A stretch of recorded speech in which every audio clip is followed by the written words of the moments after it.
कंद्र भगवान की, संत श्रवण आचार्य भगवान विद्यासागर जी महाराज की, परम पूज्य प्रमाणिक संत महामना मुराद प्रमाण सागर जी महाराज की, परम पूज्य सागर जी महाराज की, तीर्था सम्मेद शिखर जी की, इस धर्म सभा में उपस्थित सभी सुश्रावकों, पारस एवं जनवारी चैनल के माध्यम से तथा प्रमाणिक ऐप के माध्यम से अपनी शंकाओं के समाधान प्राप्त कर रहे सभी सुधी श्रावकों, सम्यक दर्शकों, आज हम पुनः एकत्र हैं गुरुदेव के श्रीमुख से अपनी शंकाओं के समाधान सुनने के लिए। मैं आप सबका अभिनंदन करता हुआ आप सबको गुरुदेव के चरण से संबद्ध कर रहा हूं। मैं चाहता हूं कि गुरुदेव का आशीष बड़हस्त के रूप में हम पर आच्छादित हो। अतः मेरे साथ उच्चारें, नमोस्तु महाश्री, नमोस्तु महाश्री, नमोस्तु महाश्री। महाश्री, आज के इस कार्यक्रम को मैं ऑनलाइन प्रश्नों के माध्यम से प्रारंभ कर रहा हूं। प्रथम प्रश्न अमीनगर सराय बागपत से आंचल जैन आपके चरणों में बारंबार नमोस्तु करते हुए जानना चाहती हैं कि गुरुदेव, किसी ने कहा, कितनी सच्ची बात कही है कि मन बदलिए, वरना अगर मन बदल गया तो तकलीफें बढ़ जाएंगी। मन बदलिए, वरना अगर मन बदल गया तो तकलीफें बढ़ जाएंगी। तो महाराज श्री, मेरी शंका यह है कि हम मन को कैसे बदलें कि तकलीफ निरंतर घटती जाए। मन बदलिए, वरना अगर मन बदल गया तो तकलीफें बढ़ जाएगी। बस मैं आपसे इतना ही कहता हूँ, हमारे मन का अभी जो स्वभाव बना हुआ है वो बड़ा जिद्दी स्वभाव है, और जिद्दीपन के स्वभाव धरने वाले मन को अगर हम बदल लें और इस मन को हम एडजस्टिंग नेचर वाला बना लें तो हमारी सारी तकलीफें खत्म हो जाएगी। चीज़ों के साथ जो सामंजस्य बिठा करके जीना सीख लेते हैं वो अपने जीवन को बेहतर दिशा दे सकते हैं। अन्यथा जब परिस्थितियाँ उल्टी हो जाती है तो हमारी समस्याएं बढ़ जाती हैं। अपने अंदर सकारात्मकता और सामंजस्य विकसित करने का हमारा पूर्ण प्रयास होना चाहिए। गुरुदेव अभिषेक जी गंगवाल सिंघाना से आपके चरणों में कोटि कोटि नमन अर्पित करते हुए जानना चाहते हैं कि गुरुदेव, एक श्रेष्ठ जीवन यापन में अनुशासन का कितना महत्व है। अनुशासित जीवन कैसे हमारे उत्थान में सहयोगी बन सकता है और कैसे अनुशासन से आत्मानुशासन की ओर आया जा सकता है। देखिए, अनुशासन के बिना तो कुछ काम होता ही नहीं। हम किसी भी क्षेत्र में कार्य करें, अनुशासन होना ही चाहिए। एक डिसिप्लिन जीवन में होना चाहिए।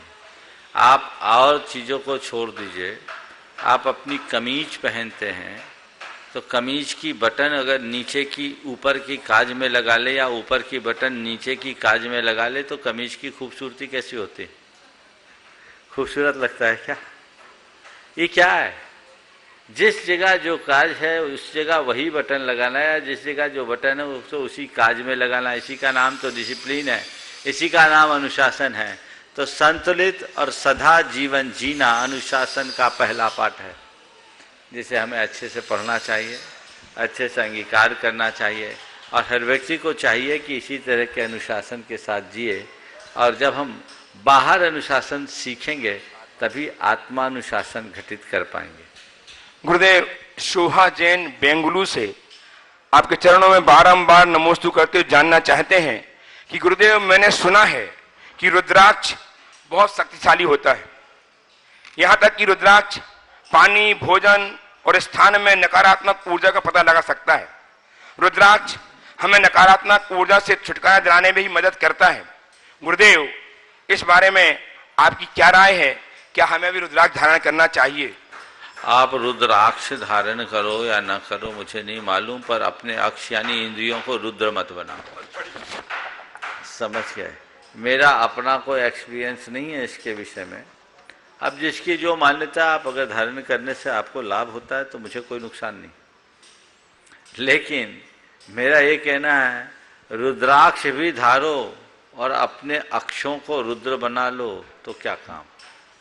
हमारे पास रुद्राक्ष हो या ना हो, अक्ष सौम्य होना चाहिए। हमारी इंद्रियां शांत होनी चाहिए, हमारी दृष्टि पवित्र होनी चाहिए, तभी हम कुछ अच्छा घटित कर पाएंगे। गुरुदेव गुणानंद के ट्रस्टी मीला अखिलेश सतभैया टीकमगढ़ से कोटि कोटि नमन करते हुए जानना चाहते हैं कि गुरुदेव, नर्तन पाने के लिए देवता भी तरसते हैं, पर हम सब नर्तन पाकर के भी इसका मूल्य क्यों नहीं समझ पा रहे? कृपया बताएं।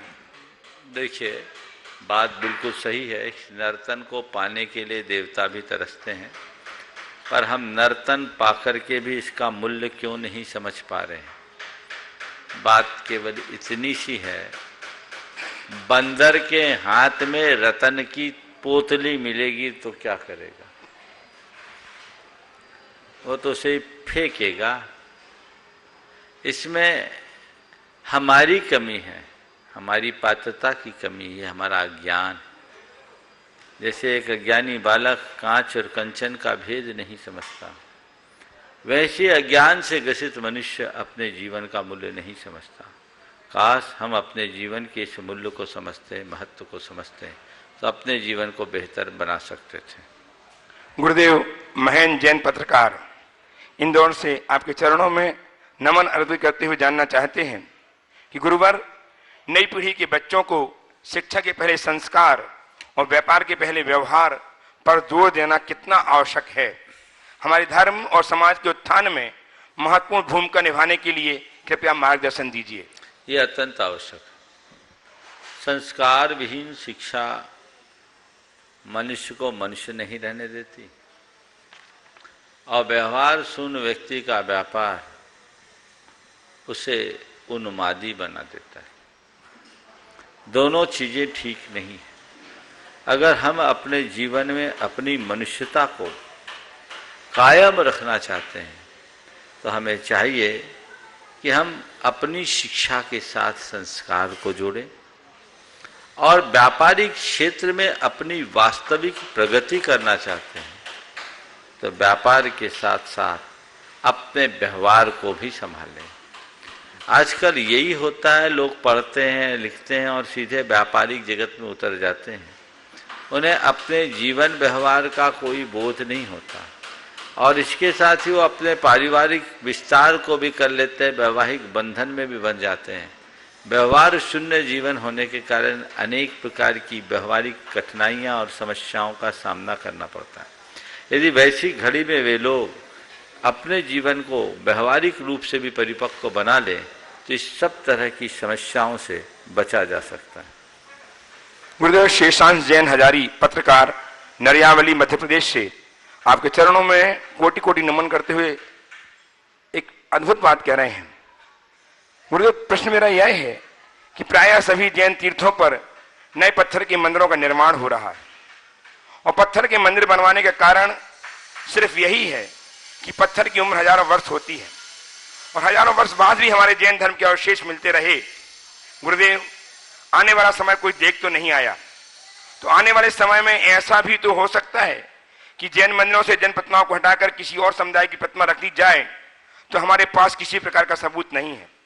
यह जैन धर्म का मंदिर है, तो गुरुदेव, अभी वर्तमान में जिन मंदिरों का निर्माण चल रहा है, उन मंदिरों के पत्थर की नक्काशी में क्यों ना जैन तीर्थंकरों की आकृति बनाई जाए, जिससे आगे आने वाले समय में जैन धर्म के अवशेष एवं सबूत मिलते रहें। देखिए, हमारे मंदिरों में बहुत सारे ऐसे चीज़ों का शिल्पांकन किया जाता है जो उसका जैन होने का प्रमाण प्रस्तुत करते हैं। मेरे ख्याल से गुरुदेव के आशीर्वाद से जितने भी मंदिर बन रहे हैं उनमें इस तरह की आकृतियाँ अंकित है, और गुणायतन के तो एक एक खम्भे में दिगंबर मुद्रा आपको देखने को मिल रही है। वो इसी पर्पज से कि यहाँ मंदिर का एक एक टुकड़ा जैनत्व का गीत गा सके, इसलिए ये व्यवस्थाएं तो करनी ही चाहिए। बिनौली बागपत से नितिन जैन आपके चरणों में नमोस्तु अर्पित करते हुए जानना चाहते हैं कि गुरुदेव, किसी ने क्या पंक्तियां लिखी हैं कि गुस्से के समय रुक जाना चाहिए? क्या? गुस्से के समय? फिर से बोलो। किसी ने क्या पंक्तियां लिखी हैं? हाँ। कि गुस्से के समय रुक जाना चाहिए और गलती के समय झुक जाना चाहिए। तो महाश्री, मेरी शंका यह है कि गुस्से के समय लोग तेजी से और गलती के समय लोग अकड़ करके क्यों चलते हैं? यही अज्ञान है। बहुत अच्छी बात है। जो मनुष्य गुस्से के समय रुकना और गलती के समय झुकना सीख ले, वो उस पर गुस्सा हावी नहीं होगा और गलतियों की पुनरावृत्ति उसके जीवन में नहीं होगी। तो हमें चाहिए कि हम गलती के समय रुकना सीखें, झुकना सीखें। गलतियों को स्वीकारने वाला ही गलतियों को सुधारता है, और जो गलतियों को स्वीकार नहीं करता, अकड़ता है, उसका जीवन और गलत होता जाता है। गुस्से के समय जो व्यक्ति थोड़ा रुकना सीख जाता है, वो अपने गुस्से पर नियंत्रण रख लेता है। हम लोग कहते हैं गुस्से में आपे से बाहर आ जाते हैं। ये आपे से बाहर आना क्या है? अपना नियंत्रण खो देना। चाहे जैसी परिस्थितियां क्यों न हों, अगर मनुष्य अपने नियंत्रण में रहने की कला सीख ले तो ये दुविधाएं कभी विकसित नहीं हो सकती। गुरुदेव ढोढर जावरा रतलाम से अजीत बरड़िया कोटि कोटि नमन अर्पित करते हुए जानना चाहते हैं कि गुरुदेव, एक व्यक्ति कोई भी कार्य करता है, कार्य करने के पहले भगवान के सामने, किसी देव देवता के सामने, पीर पैगंबर के सामने मानता लेता है कि यह काम हो जाएगा तो यह चढ़ाऊंगा, सोना पैसा चांदी आदि। सफलता के पीछे भगवान देवी देवताओं का सहयोग लेना, सहारा लेना, यह ढुलमुल मन में आत्मविश्वास पैदा करने का माध्यम है अथवा कुछ और? देखिए, दोनों चीजें। जब हमारा मन दुर्बल होता है उस समय हमें किसी आलम्बन की जरूरत है, और अपने रुके काम को आगे बढ़ाने के लिए यदि कोई व्यक्ति कोई संकल्प से बंधता है तो संकल्प उसकी सिद्धि में सहायक होता है। एक व्यक्ति ने कहा, मुझसे आके अपना अनुभव बताया, बोला महाराज जी, मेरा एक प्लॉट था, काफ़ी महंगा प्लॉट था, मैं 2 साल से उसे बेचने के लिए प्रयासरत था, मेरा प्लॉट बिका नहीं। और एक रोज मैं शिखर जी आया, चंदा प्रभु भगवान के चरणों में मैंने अपना शीश झुकाया और भगवान से प्रार्थना की, भगवान अगर मेरा प्लॉट बिक गया तो मैं गुनायतन का ट्रस्टी बन जाऊंगा। आप बात सुनिए, उसने जो कहा और जो हुआ। उसने बोला, महाराज जी 2.5 महीने में मेरा प्लॉट बिक गया, और जो मैं सोच रखा था उससे ज़्यादा का मैं बिका। महाराज मैं आज ट्रस्टी बनने के लिए आया हूँ। और उसने यहाँ अपना आकर के बात जोड़ दी। अब सवाल ये है, इसे हम क्या कहें? मैं इसे गलत नहीं कहता, ये एक संकल्प है जो सिद्धि में कारण बनता है। हाँ, अगर इसे ही मनौती के रूप में ले ले, हे भगवान मेरा ये काम पूरा कर दे, हे भगवान मेरा ये काम पूरा कर दे, तो गड़बड़ है। पर मेरा कोई काम अगर रुका हुआ है और उस रुके हुए काम के लिए मैं अपने मन में कोई संकल्प लेता हूं, चाहे त्याग का या दान का या नियम का या व्रत का, तो ये कहीं बुरा नहीं है। इससे दोहरा लाभ होता है। एक तो संकल्प से पाप छूटता है, पुण्य बढ़ता है, और दूसरा हमारा आत्मविश्वास मजबूत होता है। और जब मनुष्य गहरे आत्मविश्वास के साथ कोई कर्म करता है तो उसकी सफलता बहुत अधिक बढ़ जाती है, सफलता की संभावनाएं बढ़ जाती है। इसलिए ऐसा करना कहीं गलत नहीं दिखता। महाराज श्री रीठी कटनी मध्य प्रदेश से मयूरी ग्रीस जैन नमोस्तु अर्पित करते हुए जानना चाहते हैं कि गुरुदेव, आदमी भगवान से लाखों करोड़ों रुपयों की चाह तो रखता है, लेकिन जब मंदिर जाता है तो जेब में सिक्के ढूंढता है। ऐसी चाह को क्या बोलेंगे? यही तो कमजोरी है। भगवान से लाखों करोड़ों की चाह रखता है, लेकिन जब मंदिर जाता है तो जेब में सिक्के ढूंढता है। और एक बात और बोलूं, दान के गुल्लक में, मंदिर के गुल्लक में 100 का नोट भी बड़ा दिखता है, और मॉल में जाने में 2000 का नोट छोटा लगने लगता है। कैसी विडंबना है। व्यक्ति को चाहिए ऊंचा मन रखे, और जब ऊंचा मन रखेगा तभी ऊंचा फल पा सकेगा। इसलिए हमेशा अपने मन को ऊंचा रखकर चलना चाहिए। नरसिंहपुर मध्य प्रदेश से गुरुदेव संयम जैन नमोस्तु अर्पित कर जानना चाहते हैं कि गुरुदेव, अक्सर सभी कहते हैं कि अनुभवों से सीख लो। अक्सर सभी लोग कहते हैं कि अनुभवों से सीख लो, नहीं तो अनुभव करके सीखना पड़ेगा। और जब हम अनुभवी से सीखने जाते हैं तो वहां भी हमें छल कपट आदि सब प्राप्त होते हैं। महाराज श्री, ऐसी परिस्थिति में हम क्या करें? अनुभवी से सीख लो, नहीं तो अनुभव करके सीखना होगा। और हम अनुभवी के पास जाते हैं तो वहाँ भी हमें छल कपट का सामना करना पड़ता है। ये भी तो एक अनुभव है, उससे भी सीखो। इससे क्या बात है?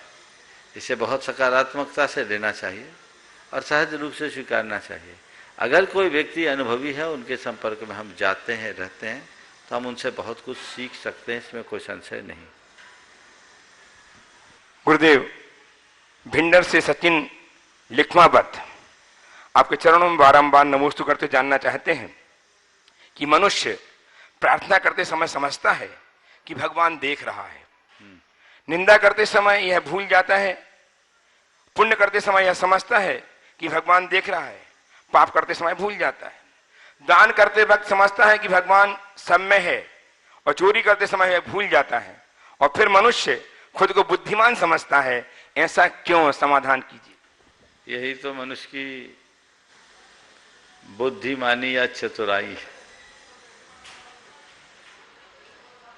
हम प्रार्थना करते समय देखते हैं कि भगवान देख रहे हैं, लेकिन किसी निंदा के समय हम इसे क्यों भूल जाते हैं? दान करते समय हम देखते हैं कि भगवान देख रहे हैं, पर चोरी करते समय हम ऐसा क्यों भूल जाते हैं? बहुत गहरा सवाल है। और तीसरी बात कही, पुण्य करते समय हमें दिखता है कि भगवान सब देख रहे हैं, पाप करते समय हम सब भूल जाते हैं। इसे ही थोड़ा पलट कर देखें तो कोई अच्छा काम करे तो मैंने किया, और कोई बुरा परिणाम आ जाए, हे भगवान कौन से पाप का फल है? ये भी तो एक विडंबना है। क्रेडिट हम खुद लेंगे और दोष भगवान को, है ना? श्रेय खुद के लिए, पाप भगवान के लिए। ये मनुष्य की दोहरी मानसिकता का द्योतक है। सच्चे अर्थों में जिस व्यक्ति के हृदय में निंदा के क्षणों में भी भगवान की छवि उभरती है, उसके जीवन में कभी निंदा नहीं होती, उसका जीवन प्रार्थनामय हो जाता। जिस व्यक्ति को पाप के क्षण में भी प्रभु के दर्शन हो जाए, उसके ऊपर पाप कभी हावी नहीं होगा, उसकी आत्मा पुण्यमय हो जाएगी। और जो व्यक्ति चोरी करते समय भी प्रभु का ध्यान कर ले, वो जीवन में कभी चोरी नहीं कर सकता। उसका हमें ध्यान करना चाहिए। हम एक तरफ देखते हैं, दूसरी तरफ देखने की कोशिश नहीं करते, और यही हमारे जीवन के असंतुलन का सबसे बड़ा कारण बनता है। मासी, अंतिम ऑनलाइन प्रश्न डॉक्टर विपुल जैन न्यूजीलैंड के वेलिंगटन से आपके चरणों में कोटि कोटि नमन करते जानना चाहते हैं कि गुरुदेव, मेरी जिज्ञासा ये है कि अपने आप को पुत्र के, पिता के, पति के, शिष्य और पेशवर काम जैसे कई किरदारों में जुड़ा अपने आप को पाता हूं, तो सांसारिक बंधनों में भी रहकर कामना मुक्त जीवन कैसे व्यतीत करूं? पिता के रूप में, पुत्र के रूप में, एक पेशेवर के रूप में, और अन्य कई जगह हर व्यक्ति को अपनी भूमिका जगानी पड़ती है। आपने पूछा संसारिक बंधनों में रहते हुए कामना मुक्त जीवन कैसे जीऊं? कुछ मत करो। आपने किसी फिल्म को देखा हो, फिल्म के एक्टर को देखा है, एक्टर को जैसा रोल मिलता है वैसे वो एक्टिंग करता है, और एक्टिंग उसकी जीवंत लगती है। उसमें लगता नहीं कि एक्टिंग है, ऐसा लगता है कि रियल है, लगता है ना? लेकिन वो जानता है ये मेरा रोल है, ये रियल नहीं, ये मेरी एक्टिंग है, ये यथार्थ नहीं है। अगर एक्टर को अगर भिखारी भी बना दिया जाए तो भिखारी बनने को राजी है, और राजा बना दिया जाए तो राजा का रोल रख लेता है। लेकिन वो ना अपने आप को राजा मानता है, ना अपने आप को भिखारी मानता है, वो अपने आप को तो केवल एक्टर मान करके जीता है। बस तुम्हारे सामने तुम्हारा जो दायित्व है, तुम्हारा जो कर्तव्य है, उसे तुम पूरा करो, और इसे अपने लिए एक रोल मानो। जो रोल सामने हो उसे ठीक तरीके से निभाओ, इसी में हमारी कुशलता है। प्रत्यक्षतः आप सबको उपस्थित करूं, उसके पूर्व गुरुदेव की परिकल्पना को साकार कर रहे बहुत सारे शिष्यकों ने आज पुनः अपने आप को गायत्री संबद्ध करके अपने जीवन को धन्य किया है। उनके नाम मैं उच्चार रहा हूं, आप तालियां बजाकर उनका अभिनंदन करें। निर्माण निधि के रूप में श्री संजय जैन, प्रदीप जैन मुंबई से, श्री वैभव जैन, नवरत्न जैन इंदौर से, एवं प्रोफेसर डॉक्टर सरिता जी कोठाड़िया सोलापुर से उपस्थित हैं। अपने स्थान में खड़े हों, आशीर्वाद लें गुरुदेव से। इन्होंने निर्माण के रूप में जुड़ करके अपने जीवन को धन्य किया। बहुत बहुत साधुवाद। और निर्माण मित्र के रूप में श्रीमती अनिता जैन, धर्मपत्नी स्वर्गीय जनेश चंद जैन, श्री वैभव जैन, वर्तिका जैन नोएडा से इन्होंने अपने आप को संबद्ध किया है। बहुत बहुत साधुवाद। आए अपने स्थान में यदि हो तो आए और मंच में आकर के सम्मान स्वीकार करें। सम्मान करने के लिए उपस्थित हों। महिला अकेली है क्या? श्रीमान सुभाष चंद्र जैन CEO गुणायतन, उनका सम्मान करके गुणायतन की गरिमा को संवर्धित करें। और श्री आकाश जी जैन, महक जैन मेरठ से, इन्होंने भी अपने आप गुणायतन संबद्ध किया है। निर्माण मित्र के रूप में बहुत बहुत साधुवाद। तालियां आपकी बजती रहें, तालियां बजा करके सम्मान करें। श्रीमान डॉक्टर प्रोफेसर रेखा जी जैन, श्रीमान नवीन चंद जी जैन बेंगलोर कर्नाटक भी उपस्थित हैं। इन्होंने भी अपने आप को गुणायतन से संबद्ध किया है। आए गुरुदेव की अभिवंदना करें, आशीर्वाद प्राप्त करें। और सम्मान करने के लिए उपस्थित हो श्रीमती लता जी गंगवाल, मंत्री गुणायतन, एवं ब्रह्मचारिणी बहन शकुन दीदी, ट्रस्टी गुणायतन सागर। इनका सम्मान करके इनके साथ सरिता जी कोठरिया भी जा जाए साथ में। तालियां आपकी बजे। ये बहुत बड़ी विदुषी महिलाएं हैं कर्नाटक की। और निर्माण सारथी के रूप में श्रीमती इंदिरा जैन, धर्मपत्नी स्वर्गीय बसंत जैन, सत्येंद्र जैन, सत्येंद्र मनोज, अमन, साहिल जैन बिलासपुर से जोड़ रहे हैं। बहुत बहुत साधुवाद। ट्रस्टी के रूप में आज श्रीमती रेखा जैन नोएडा, इन्होंने अपने आप को संबद्ध किया। बहुत बहुत साधुवाद। आए और आकर के सम्मान स्वीकार कर गुणायतन के गौरव को संवर्धित करें। श्रीमती रेखा जैन नोएडा उत्तर प्रदेश। उनका सम्मान करने के लिए श्रीमान अरुण जी जैन जयपुर ट्रस्टी गुणायतन, श्रीमान CEO सुभाष चंद्र जैन ट्रस्ट गुणायतन, इनका सम्मान करेंगे। श्रीमती रेखा जैन नोएडा उत्तर प्रदेश, इनका सम्मान करें।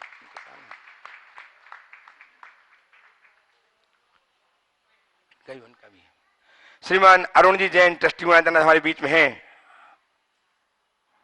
श्रीमान अजीत चंद जी ट्रस्टी गुणायतन, अजीत चंद जी जैन पंत भोपाल से ट्रस्टी गुणायतन उपस्थित है। परिवार के साथ आए, गुरुदेव की अवंदना करें और आशीर्वाद प्राप्त करके अपने जीवन को धन्य करें। इनका सम्मान करने के लिए श्रीमान विपिन चंद जी जैन सिंघई विपिन चंद जी, श्रीमान मुकेश चंद जी सिंघई मुकेश चंद जी जैन ट्रस्टी गुणायतन मंदसौर आए और सम्मान करके सिंघई मुकेश जी जैन ट्रस्टी गुणायतन मंदसौर, श्रीमान सिंघई विपिन जी जैन ट्रस्टी गुणायतन अशोकनगर एवं श्रीमान अजीत जी जैन पंत परिवार भोपाल, इनका सम्मान करेंगे। आपकी तालियां निरंतर बजती रहे। श्रीमती उषा जी सिंघई विदिशा से हमारे बीच में है, वे भी आए। गुरुदेव की अभिवंदना करें, आशीर्वाद प्राप्त करें। और इनका सम्मान करने के लिए श्रीमान शैलन जी जैन मुख्य प्रशासनिक अधिकारी गुणायतन दुबई, ये आकर के सम्मान करेंगे। श्रीमती उषा जी सिंघई विदिशा। तालियां आपकी लगातार। ये ऐसे सम्मानीय व्यक्तित्व हैं जिनके कारण आज गुणायतन साकार रूप लेने में समर्थ हो पा रहा है। और प्रत्यक्षतः प्रश्न प्रस्तुत करने के लिए मैं आपको आमंत्रित कर रहा हूं। उपस्थित हो आज हमारे बीच में श्रीमती नीति जी कलरैया, जिन्होंने जो ट्रस्टी गुणायतन है और जिन्होंने आज आने वाली 11 तारीख से 19 तारीख तक, जबकि शिक्षक महामंडल विधान संस्कृत का होगा, उसके लिए एक विमान, चांदी का विमान देने की घोषणा की। बहुत बहुत साधुवाद। उनका सम्मान करने के लिए मैं आमंत्रित कर श्रीमान शैलन जी जैन मुख्य प्रशासनिक अधिकारी गुणायतन, उनका सम्मान करेंगे। श्रीमती नीति जी कलरैया का तालियां लगातार बजे। इन्होंने एक बहुत बड़ा उदाहरण पेश किया है अपने आप को गुणायतन से जोड़ करके, और यह विमान जी प्रदान करके। सम्मान कीजिए पंडित शैलन जी जैन, सम्मान करें। नीति जी कलरैया खारघर मुंबई ट्रस्टी गुणायतन का। और अब प्रत्यक्ष प्रश्न पढ़ने के लिए उपस्थित कर रहा हूं श्रीमान अरुण जी जैन जयपुर को भी आए। नहीं हुआ। अरुण जी जैन आज ट्रस्टी गुणायतन हमारे बीच में उपस्थित हैं, जो जयपुर से हमारे बीच में हैं और जो जयपुर प्रांतीय सभा के अध्यक्ष हैं। इनका मैं बारंबार अभिनंदन करते हुए श्रीमान सुभाष चंद्र जैन से निवेदन कर रहा हूं कि उनका सम्मान करके पहले सम्मान करें, उसके बाद अपना प्रश्न प्रस्तुत करेंगे। सम्मान करें। श्रीमान सुभाष चंद्र जैन CEO गुणायतन, सम्मान करेंगे। आपकी तालियां निरंतर बजती रहे। अरुण जी जैन, प्रांतीय अध्यक्ष जयपुर गुणायतन। ताली आपकी बजें। ये सम्मान की बेलाएं आप अब देख रहे हैं और पहला प्रश्न प्रस्तुत करके समाधान प्राप्त करेंगे श्रीमान अरुण जी जैन, ट्रस्टी गुणायतन जयपुर। तैयार रहेंगी श्रीमती नीति जी कलरैया, खानघर मुंबई, ट्रस्टी गुणायतन।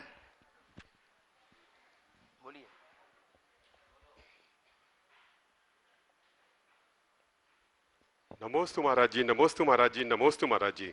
गुरुजी, ईसीजी रिपोर्ट में देखा जाता है कि आपकी लाइफ लाइन टेढ़ी मेढ़ी है, अर्थात आपकी सांसें चल रही हैं, और लाइन सीधी हुई कि आपका खेल खत्म। और गुरुवर, रियल लाइफ में यह बात कितनी सटीक है? रियल लाइफ में सीधे व्यक्ति को दबाया जाता है और टेढ़े का बोलबाला होता है, लेकिन धर्म कहता है जीवन में ऋजुता लाएं। तो गुरुवर, हम कब ऋजु बने और कब कठोर? बात सही है। जब ऐसा कहते हैं कि लोक में सीधे को दबाया जाता है, टेढ़े का बोलबाल होता है। आपसे मिलता जुलता सवाल एक बार किसी ने हमसे कहा कि महाराज जी, आप लोग सरल बोलना होना बोलते हैं, लेकिन देखा जाता है सीधे पेड़ों को काट दिया जाता है और टेढ़े पेड़ों को कोई पूछता नहीं। मैंने कहा नहीं, थोड़ा आगे बढ़ो। सीधे पेड़ों को काटा भी जाता है तो इमारत के काम में आती है, टेढ़े पेड़ों को तो केवल जलाया जाता है। समझ गए? टेढ़ा पेड़ जलता है। अगर हमारे जीवन में सरलता है तो हम किसी भी क्षेत्र में क्यों ना हो, निश्चित हमारी समोन्नति होगी, हमें कोई रोक नहीं सकता। नमोस्तु महाराज जी, नमोस्तु। उपस्थित हो श्रीमती नीति जी कलरैया, खानघर मुंबई से, ट्रस्टी गुणायतन। तैयार हैं श्रीमान सुरेश चंद्र जी जैन, सुनंदर जी जैन, संगम कॉलोनी, जबलपुर। मेरे अनंत उपकारी गुरुवर के चरणों में कोटिशः नमन। गुरुजी, साधन के अभाव में व्रती को कैसी तैयारी करना चाहिए जिससे अंत समय वह अपने व्रतों का निरतिचार पालन कर सके? कृपया उदाहरण से समझाइए, जैसे धन का अभाव, शक्ति का अभाव, शारीरिक अवस्था का अभाव, संबंधों का अभाव इत्यादि में। देखिए, हमारे यहाँ एक वाक्य है, एक गाथा है, जम सक्कई तम कीरई, जम च न सक्कई तहेव सद्धनम, सद्दह मानो जियो पावई अजरामरम थानम। जितना शक हो उतना करना चाहिए और जो शक नहीं हो उसकी श्रद्धा करनी चाहिए। श्रद्धा करने वाला जीव भी अजर अमर स्थान को प्राप्त करता है। इसलिए कोशिश करें अनुकूल साधनों को बनाने का, जुटाने का। लेकिन कदाचित साधन अनुकूल न हो तो अपने मन को उपलब्ध साधनों के अनुकूल बनाने का अभ्यास बनाना चाहिए। चाहे धन है या शारीरिक स्वास्थ्य है या संबंध, ये चीज़ें निश्चित हमारे लिए कुछ अर्थों में सहायक होते हैं, लेकिन मेरे राय में व्रतानुपालन में ये बहुत ज़्यादा बाधक नहीं है। यदि इनमें अल्पता भी हो तो व्यक्ति अपनी शक्ति और परिस्थिति के अनुरूप अपने व्रतों का पालन कर सकता है। कोशिश करनी चाहिए कि हम ऐसे अनुकूल परिवेश में रहें जहां हम इन सब साधनों का प्रयोग कर सकें, और न हो तो जितना बने उतना करें। नमोस्तु गुरु। उपस्थित हो श्रीमान सुरेश चंद्र जी, सुनंदा जी के संग संगम कॉलोनी जबलपुर से। तैयार हैं शैलेंद्र जैन कटनी से, दीपक जैन बीना से। एक प्रश्न के लिए पूज्य श्री के चरणों में कुटशः नमोस्तु।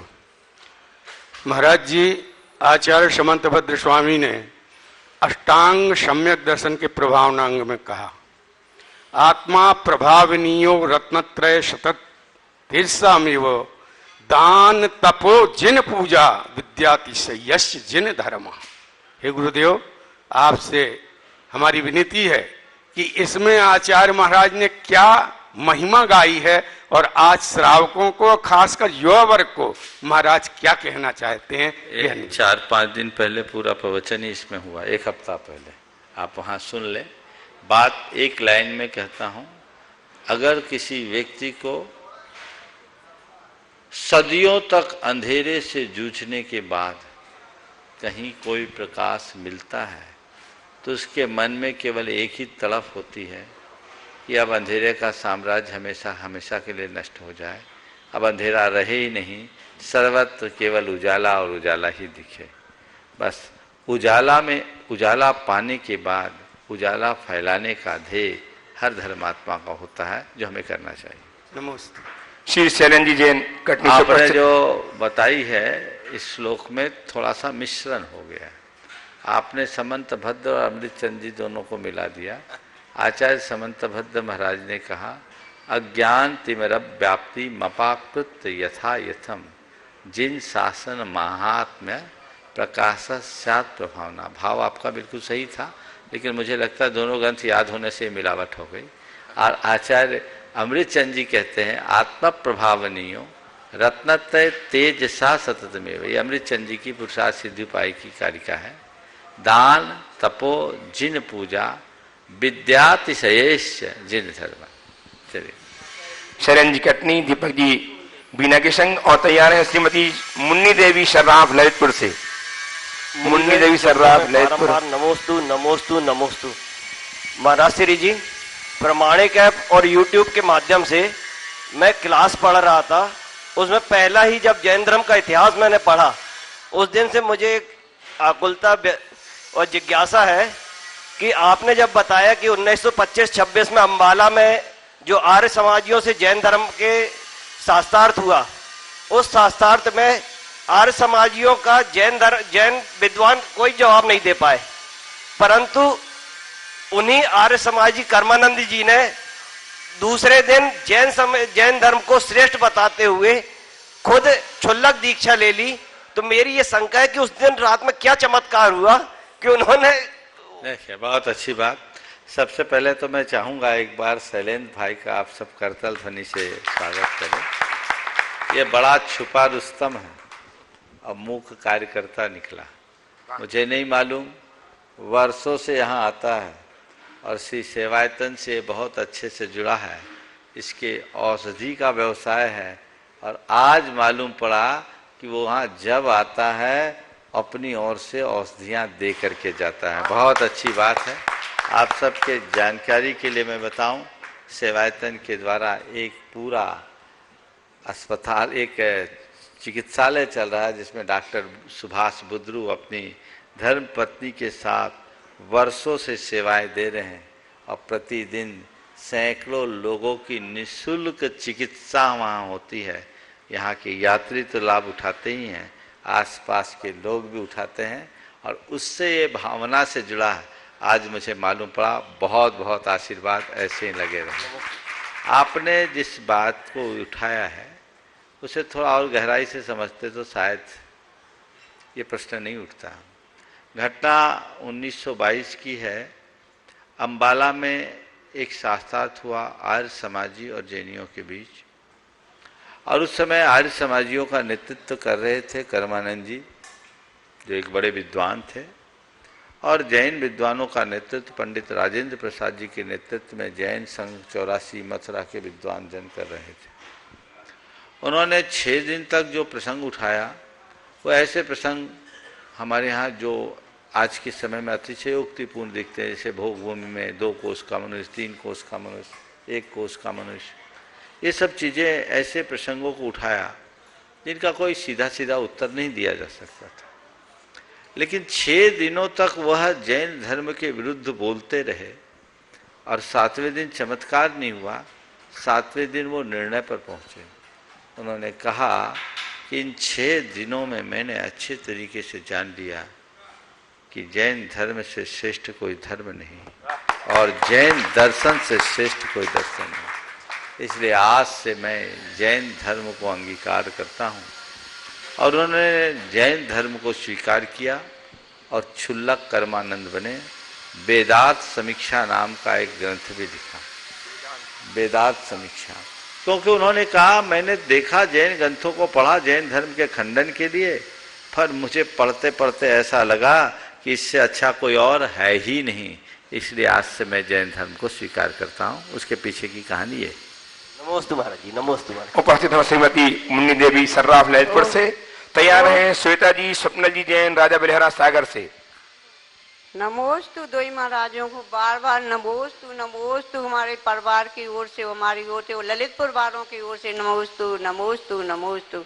महाराज जी, हमारे कौन से पूर्व कर्म के या शुभ का कर्म का उदय है कि इसी कर्म के पाप का कर्म का उदय है कि मैं धन से भी चोरी में चला गया और औलाद भी अल्पायु में भी दोनों खत्म हो गए, बेटी ना बेटा, और तन से भी हम रोगी हो गए। महाराज जी ऐसा हमारा कौन सा पाप का उदय है कि हमने इतने कष्ट हमें को उठाने पड़े। अब देखो कर्म तो कोई ना कोई है। अगर मुझसे पूछो तो मैं ये कहूँगा ये तीव्र अशाता और अंतराय कर्म का योग है। अब कौन सा कर्म का उदय है इसे मत सोचो, ये पूछो कि इस विषम स्थिति में मैं क्या करूं।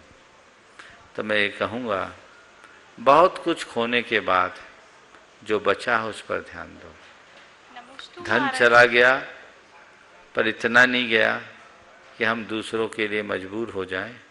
धन खोने के बाद भी आज आप दान कर रही हो, यह कम सौभाग्य है।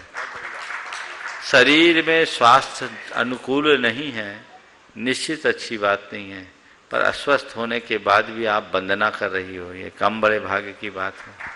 अपने आप को बीमार मत मानो, बीमार तो वो है जो अस्पताल में पड़ा है। आप चल रही, फिर रही, उठ रही, बैठ रही, फिर बीमार कहाँ। और संतान खो दिया कोई बात नहीं, कम से कम संतान तो हुआ, संतान तो ही माँ बनने का सुख तो मिला। इसलिए आप सकारात्मक सोचो, ये संसार है, संयोग बनते हैं और बदलते हैं। महापुरुषों के जीवन में भी विपत्तियां आती है, इसलिए उनसे हमें विचलित नहीं होना। श्वेता जी, स्वप्ना जी, जैन। महाराज जी आहार नहीं दे पाते, सबसे ज्यादा दुखी इससे हैं। चौका लगाते, सब कुछ करते, बहुएं करती हैं, लेकिन हम आहार नहीं दे पाते ना। अच्छा, ऐसी कोई समस्या है तो अनुमोदना करो। अनुमोदना तो करते बस, लेकिन आशीर्वाद, अनुमोदन भी बहुत काम है। श्वेता जी, स्वप्ना जी उपस्थित हो। क्वेश्चन था। हाँ बोलिए। ये जो मधुबन से हम मिट्टी घर पे ले जा रहे हैं वंदना करने के बाद, इसको हम अपने जैसे प्लॉट बनवाना या दुकान बनाना, इसमें डाल सकते हैं क्या वो मिट्टी जो मधुबन की वंदना करने के बाद वहाँ से? देखिए, मधुबन की वंदना करके लोग मिट्टी ले जाने लगे हैं। मुझे लगता है रोज रोज मिट्टी ले जाएंगे तो पता लगा पहाड़ी मिट्टी बन जाएगी। नहीं महाराज जी, बहुत थोड़ी सी ली है। भावना से आप ले जाते हैं, मैं इसके लिए कुछ कह नहीं सकता, पर मैं इसमें अपनी सम्मति नहीं दूंगा। नमोस्तु महाराज। श्वेता जी, स्वप्ना जी, जैन उपस्थित हो। राजा विलास सागर से तैयार हैं श्रीमान अजीत जी, स्नेह जी पंत, भोपाल, ट्रस्टी गुणायतन। मुनिश्री के चरणों में त्रिवार नमोस्तु नमोस्तु नमोस्तु।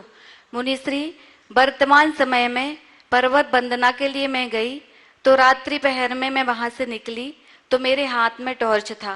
सूर्योदय होने पर मैंने देखा कि रास्ते में केंचुए आदि बहुत सारे जीव जिंदा एवं मृत अवस्था में पड़े हुए हैं।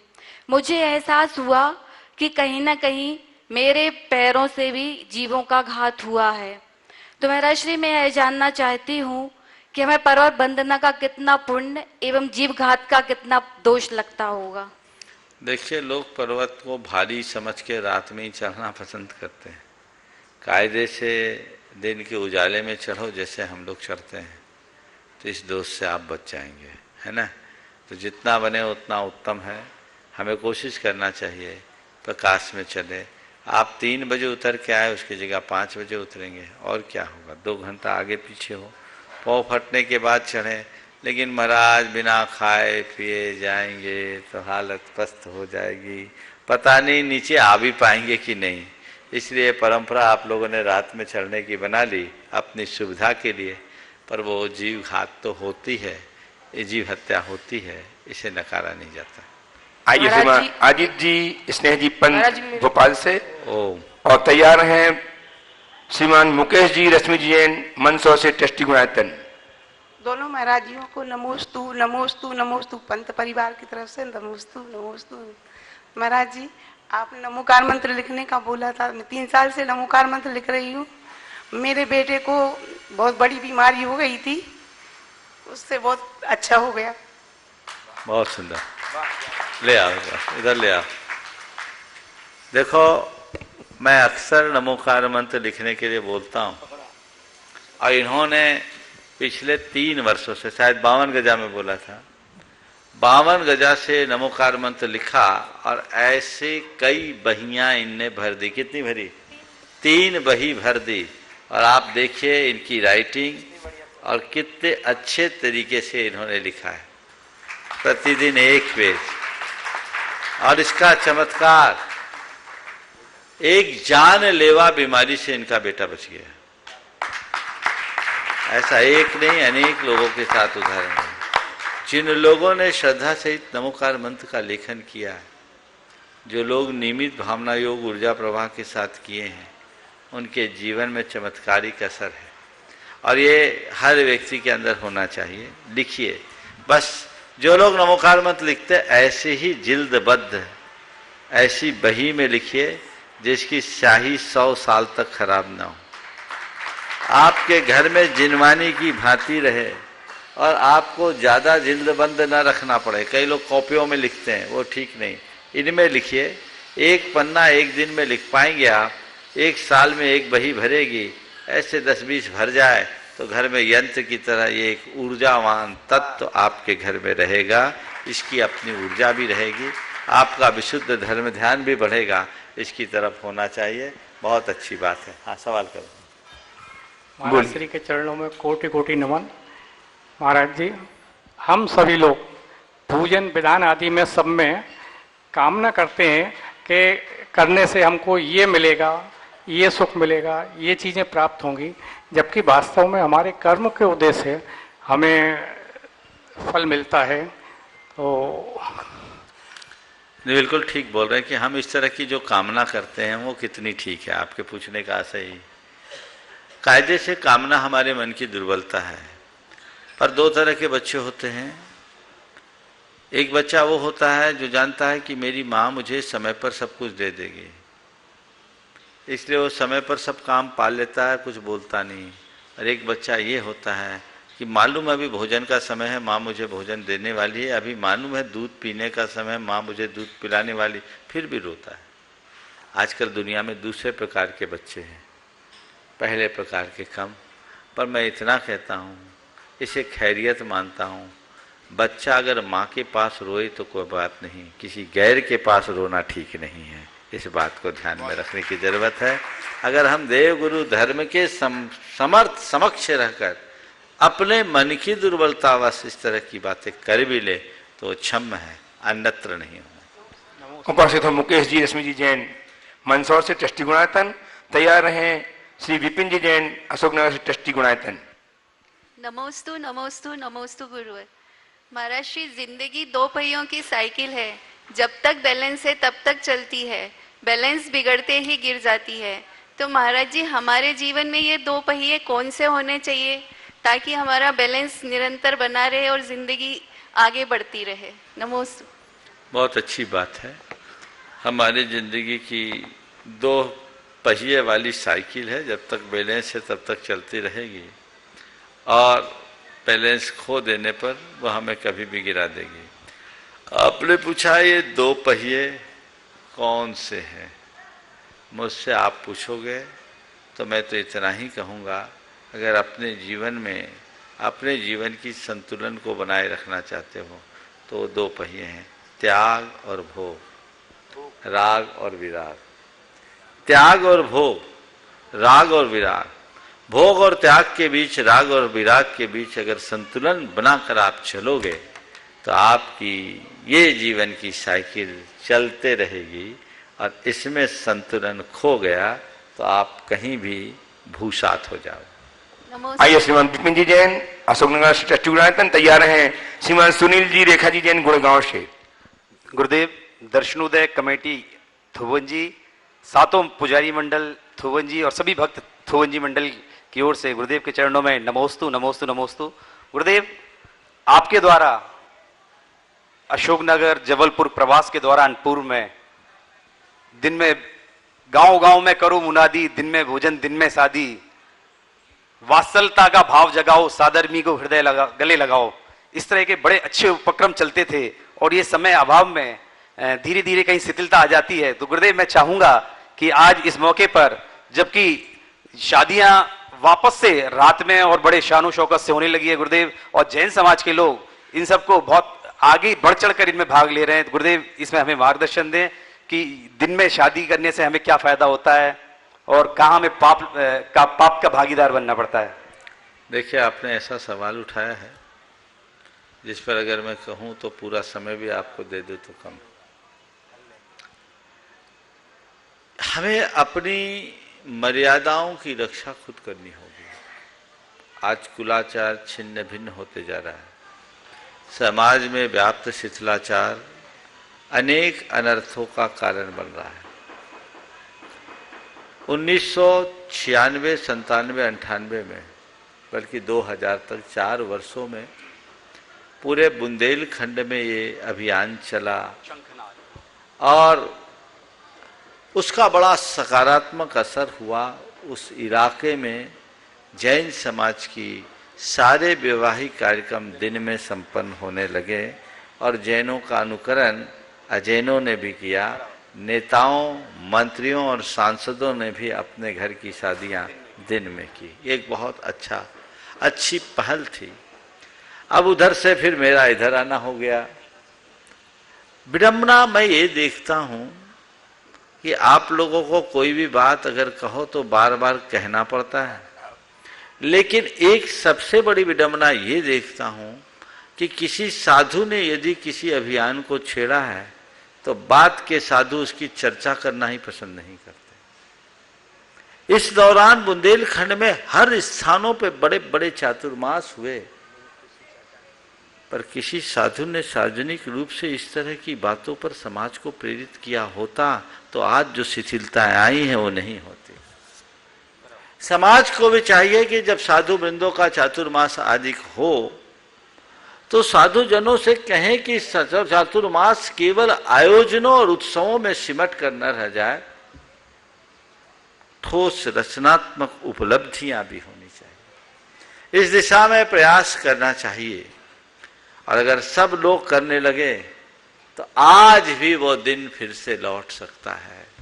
और अब तो मैं देख रहा हूं 20 सालों में रात्रि भोजन तो अब एक तरफ हो गया, अन्य प्रकार के अनाचार आने लगे और समाज उससे धीरे धीरे अपनी सम्मति भी देने लगी है। ये बहुत ही खतरनाक है। हमें समय रहते इसे रोकना चाहिए और जब तक नहीं रोकेंगे तब तक अच्छे परिणाम कभी नहीं आ सकेंगे। उस दौरान हमने काफी तेजी से एक प्रकार का शंखनाद जैसा किया और उसका असर ये था कि गांव गांव के लोग मेरे पास आते थे, कहते थे महाराज आप चलो तो ये नियम हमारे समाज में बन जाएगा। और युवा वर्ग खुद आगे आकर करता था। आज पुनः इसकी जरूरत है और इस अभियान को गति देने की जरूरत। समाज के संस्कार को जब तक हम नहीं सुधारेंगे तब तक धर्म की सही प्रभावना नहीं हो सकती। इसी के साथ उन दिनों गोवत्सम वात्सल्य जगाओ, साधर्मी को गले लगाओ, ये नारा दिया था और हमने हर जगह साधर्मी सहायता प्रकोष्ठ की स्थापना की। आज भी लोग कर रहे हैं। कुछ शिथिलताएं आई पर आज भी मैं इस दिशा में लोगों को प्रेरित करता हूं। मेरे संपर्क के अनेक लोग आज भी ऐसे लोगों के लिए काम करते हैं। ये हमारी समाज की बड़ी आवश्यकता है।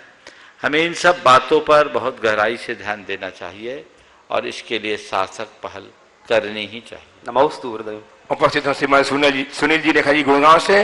तैयार है 5 बती बहन आशा जी, शोभा जी, राशि जी, शशि जी, कोमला जी, सरला जी, जो एक प्रश्न करेंगी। इतवारी नागपुर से उपस्थित हूँ। दोनों मंचासीन महाराज श्री को सादर नमोस्तु नमोस्तु नमोस्तु। महाराज श्री, मेरा एक प्रश्न जो है वो गोमटसार जीवकांड से है।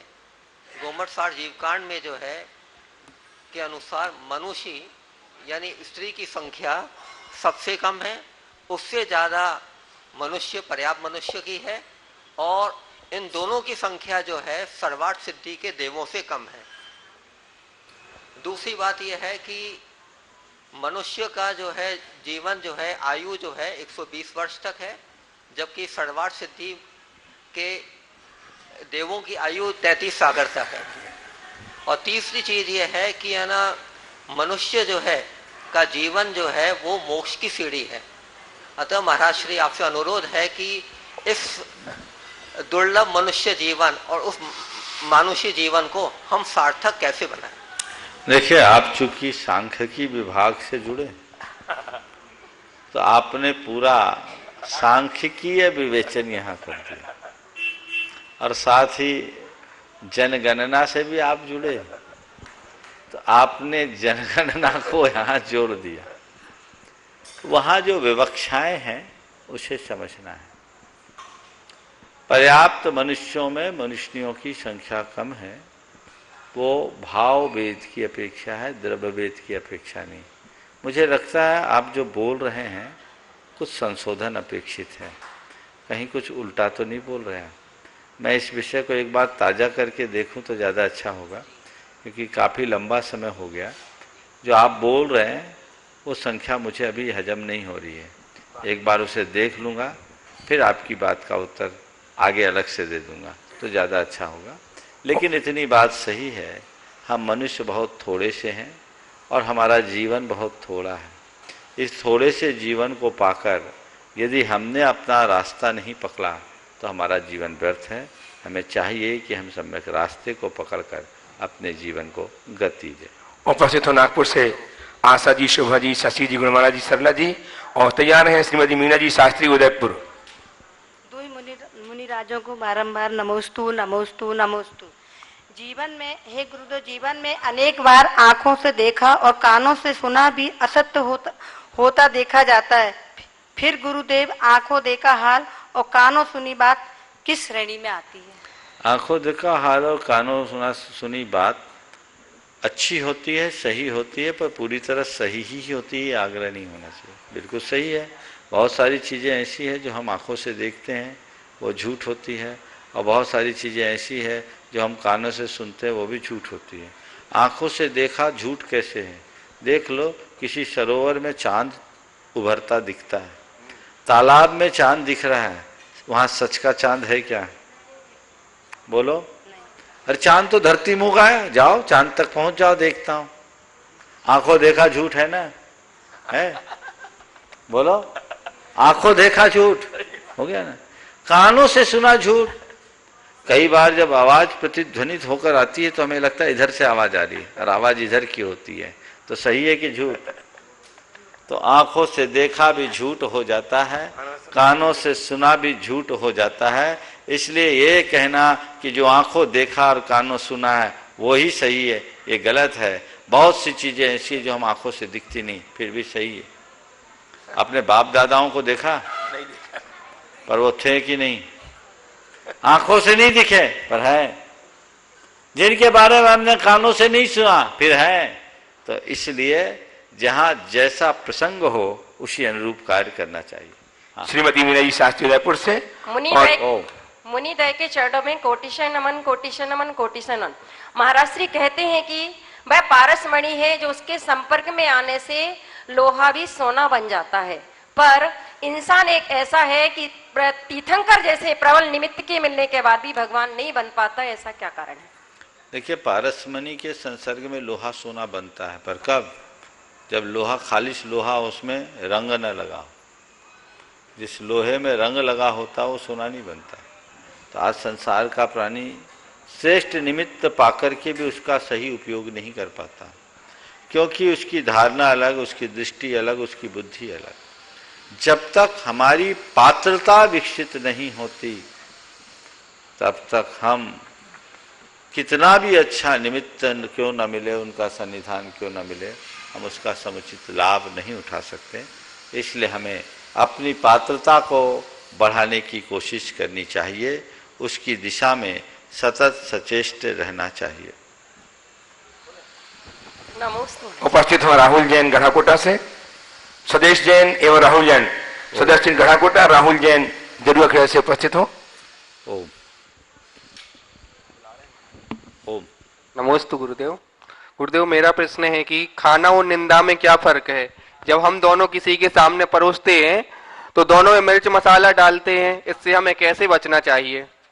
खाना और निंदा में क्या फर्क है? जब हमें दोनों परोस कर जाते हैं तो मिर्च मसाला मिला करके परोसे, इसमें क्या अंतर है? इतना ही अंतर है। खाना हजम हो जाता है, निंदा हजम नहीं होती। बंधु, खाना हजम होकर हमें ताकत देता है और निंदा अंदर जाकर हमारे जीवन को विषाक्त बना देता है। इसलिए निंदा से बचो। खाना है तो भोजन खाओ, रस लेना है तो भोजन का रस लो, निंदा का सेवन बंद करो और निंदा का रस लेना बंद करो। गुरुदेव 11 से 19 नवंबर तक शिक्षक मंगल ध्यान संस्कृत के सानिध्य में संपन्न होने जा रहा है। मैं चाहता हूं कि आप इसमें थोड़ा सा प्रकाश डालें। हम क्या प्रकाश डाले, हो गया प्रकाश तो डला डला है। महाराज श्री, एक बात मैं आपसे सब साधकों से कहना चाहता हूं कि आपके सौभाग्य उदित हो रहे हैं। किसी कारणवश कुछ मंडल खाली हो गए, रिक्त हैं। यदि आप चाहें तो आज ही संपर्क करके उन मंडलों को आरक्षित कर सकते हैं। आपका सौभाग्य उदित हुआ है। जिन श्रावकों ने किसी विशेष कारणवश अपने मंडल कैंसिल किए हैं, वो आपके निमित्त से आपको प्राप्त होने वाले हैं, उनके निमित्त से आपको प्राप्त होने वाले हैं। अतः सभी श्रावकों से निवेदन, जिन्हें इस ध्यान में सम्मिलित होना है, वे तुरंत हमसे संपर्क करके, काया संपर्क करके अपने स्थान मंडल सुरक्षित करा सकते हैं। इस प्रकार आज के सत्र को परम पूज्य गुरुदेव के चरणों में नमन अर्पित करते हुए यहीं पर विराम।